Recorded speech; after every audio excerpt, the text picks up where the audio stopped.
are the group 3 and our topic for today is about reason and impartiality and minimum requirements for morality. So, let's start. So, morality. Ay, bueno, tapos ay morality, no? So, once again, I will state the meaning of morality. Morality, a system of principles or virtue and values that guide individuals and societies in determining right and wrong conduct or actions, often based on cultural, religious, or philosophical beliefs. So, morality also guide requirements. Like sa past discussions, we know the determinants of moral actions to determine if the action is moral or morally good or morally bad. Now we're going to talk about the requirements for morality. So there are two requirements for morality. First is reason, the second is impartiality.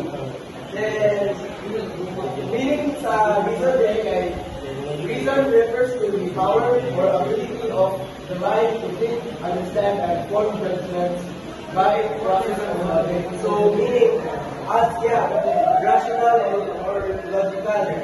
Then, impartiality, equal treatment of all variables or disputants, fairness or unbiased.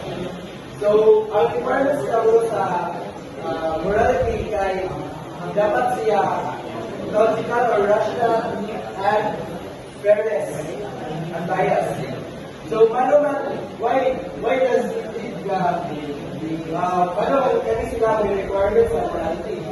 So, dapat yung sa reason and morality, they personally refers to a method of thinking following the basic principles of consistency, the lack of contradiction between one idea and another. It is the process of deriving necessary conclusion from premises, avoiding all forms of deception or falsity of reasoning. Meaning, one of the requirements in the law para to avoid all forms of deception or fallacy. So, what are those deceptions and fallacy? First is ad hominem.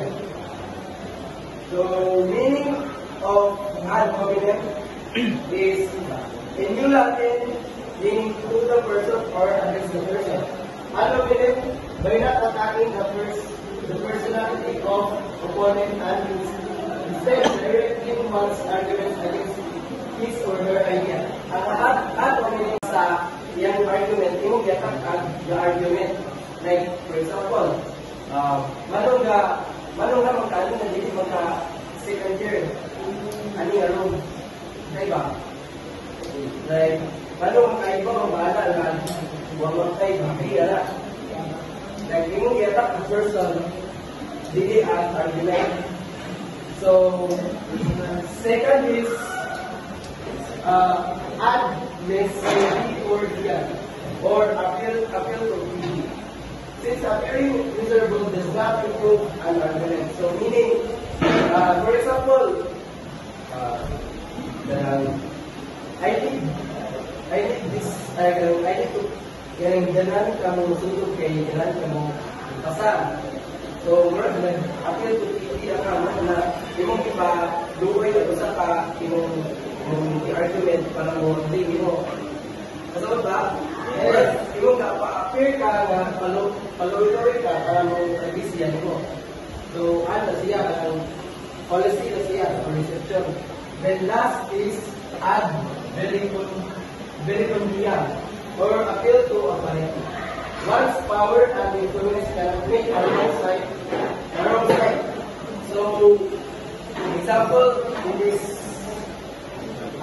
argument to vericondia is because my dad said so, that's why. So, does it mean just yung authority, right na siya, like the president or something, yung kapitan or may figuwa nila, sakto na. So, siya, policy na siya. Next is Scott Price So, Scott raised 7 steps for moral reasoning. So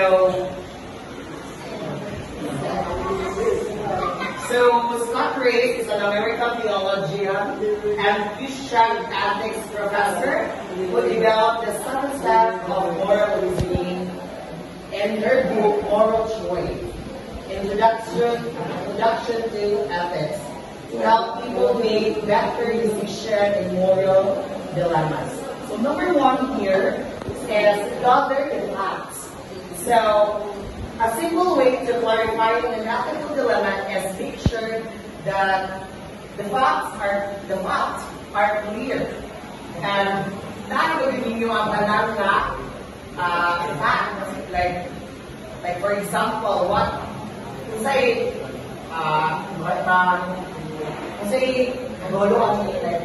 what we need to know and what we need to know ba.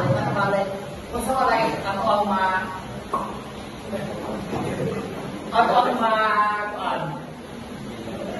mga fact na mga tinunod. Second is determine ethical issue. So determining ethical issue is similar to safety of the competing interests that are create of dilemma. So imong i-determine kung sa man yun ang statement of the problem, kung sa inuudan sa problema. Only yun siya na ikaluhangan man. Kung sa inuudan kung ano inaay problema.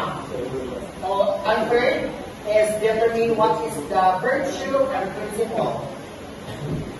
And have a learning of case. This is similar to the identifying the relevant factors of internal and external. So, itagbili mo kung saan the principles of virtue, of risk for the alternative. So, risk for alternatives. So, a simple way to clarify an ethical dilemma is make sure that the facts are clear. And not gawin ninyo ang banal na fact. Like for example, what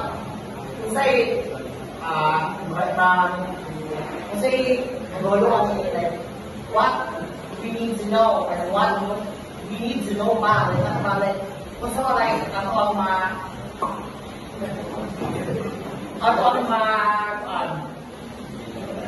mga fact na mga tinunod. Second is determine ethical issue.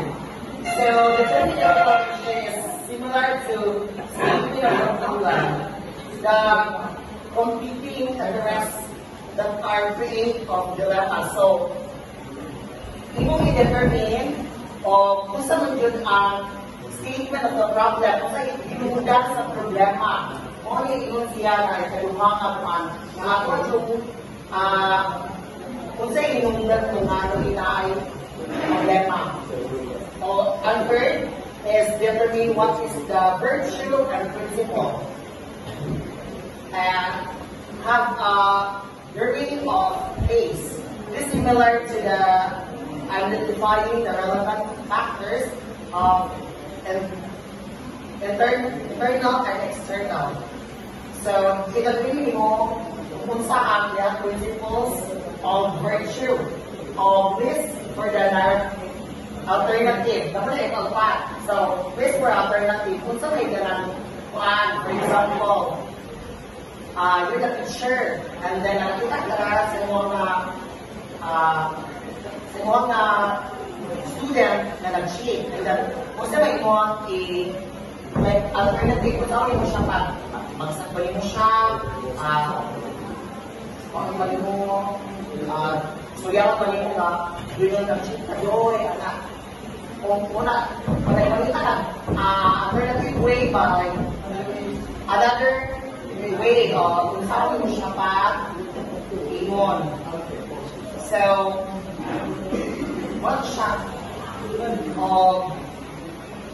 Ang ikalima kay compare the narrative with virtue. Like, for example, kay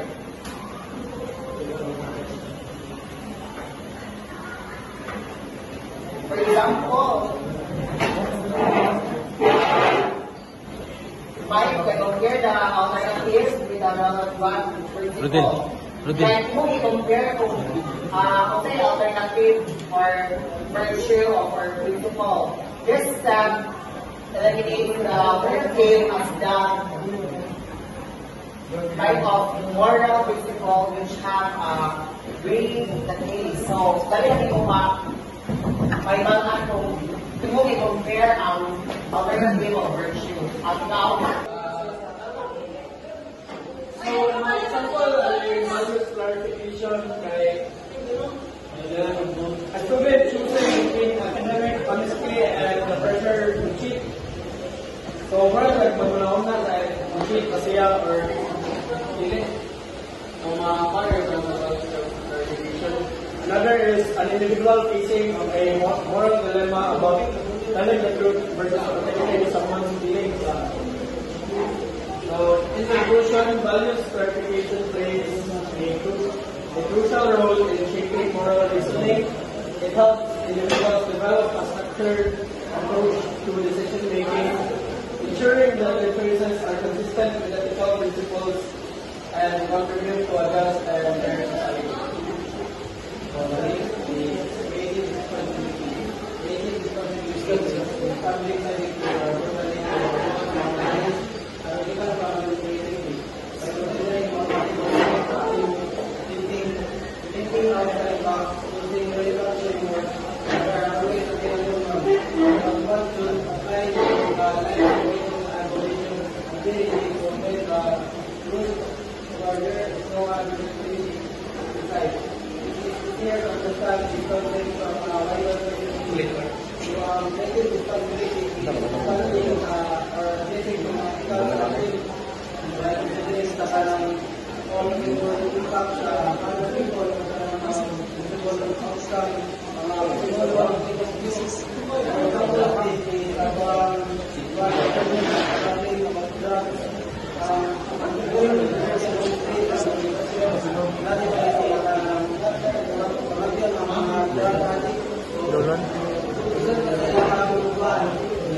Other example is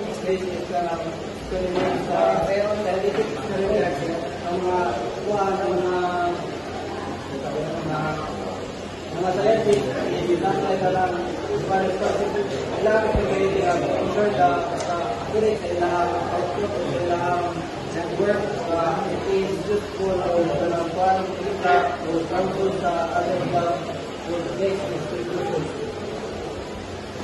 So, conclusion. If the reason and partiality are the minimum requirement for mandatory and moral judgment so sa reason sa magbasa sa requirement sa minimum sa morality kanya sa moral judgment kay based sa rational law sa asawang emotion and both sa asawang biases and ato apply ito apply ito sa all with the that's all.